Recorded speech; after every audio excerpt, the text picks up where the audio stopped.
Hello and welcome back, you guys. We are here with part 4 of the tips and tricks series now. I can't believe it. This has honestly been the most fun series I've done. I think it's had a great response. It's been a lot of fun from my end doing it, so I just want to thank you guys, for being back again. But anyway, I would like to start prefacing these videos by saying I am in no way, shape, or form a Fall Guys professional.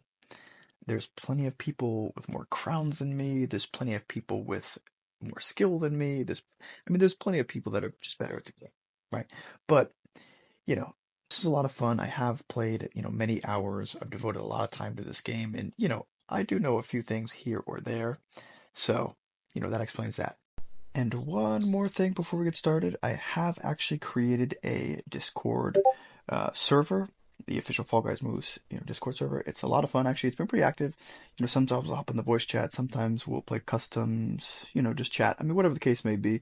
So the link to that will be in the description. Of course, everyone is more than welcome. Anyway, though, all that good stuff aside, let's get started. So our first tip here is on DoorDash. It's more of a party trick, and it's pretty easy. Check it out. So on the variation that has the fan and the Yeetus at the end, you're actually going to dive over the fan, take it straight to the Yeetus, and directly into the finish line. Okay, here it is again slowed down. Why would you do this? Because it looks cool.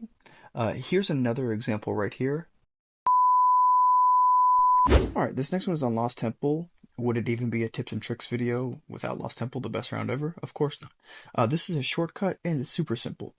So literally all we're going to do is in any room with the flippers, we want to go diagonally. We're simply going to jump over the flipper and keep going that way instead of running to the middle. Why does this matter? Well, it matters because Lost Temple is all about saving time, right? If we can save just a fraction of a second on every room we go through, say there's 8 of them, that's pretty significant. Especially against better competition who are also going to be taking these routes. You really have no choice but to do that, right?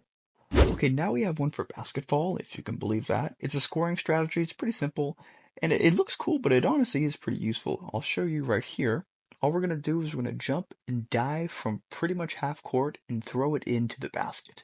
And then what we can do is we can camp out at the center, the ball will respawn, and in theory, you can just repeat that process. Also, Kobe Bryant's middle name was Bean.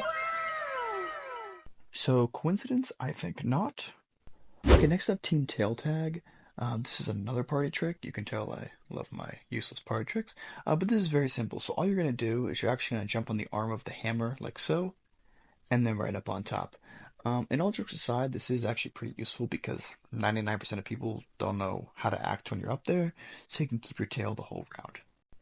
On any survival round, if you have a buddy, you can actually grief somebody with what's called a double pop. All you do is you both grab this person, and when you let go at the same time, it has the additive effect of you both pushing them. Kind of like a 2 + 2 = 5. Just be sure not to kill your friend, like I did here. And now, the best tip of the day. This is on Hexaterrestrial, and this is without a doubt a 5 out of 5 difficulty tip. This one is tricky, so let's check it out. And actually, let's talk for a second. So right now, let's pretend I'm your professor, and class is in session, except like this is actually fun. So with this strategy, this is admittedly risky, especially if you don't know what you're doing. Basically, it's an all or nothing. You're going for the win, and if you don't get it, you're killing yourself. So you're really trusting your ability to successfully get this grief off.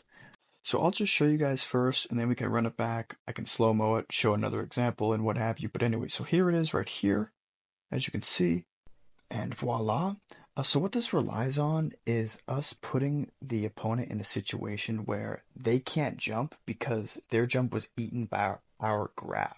However, we are able to jump.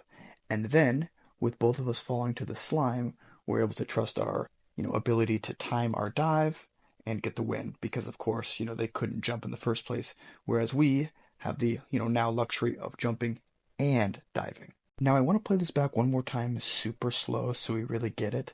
As you can see, we're jumping, we're grabbing them just long enough, and you see what happens is they're unable to jump, and yet we can jump out of it. Okay, here's another example. So same idea, it's late game. Obviously, this is a one-on-one situation. You wouldn't want to do this, any other time throughout the game unless maybe you have a teammate still alive. And it's the same idea. We're getting them on what I call an island. They have nowhere else to go. grabbing them, it's eaten, easy, and really it's not even close.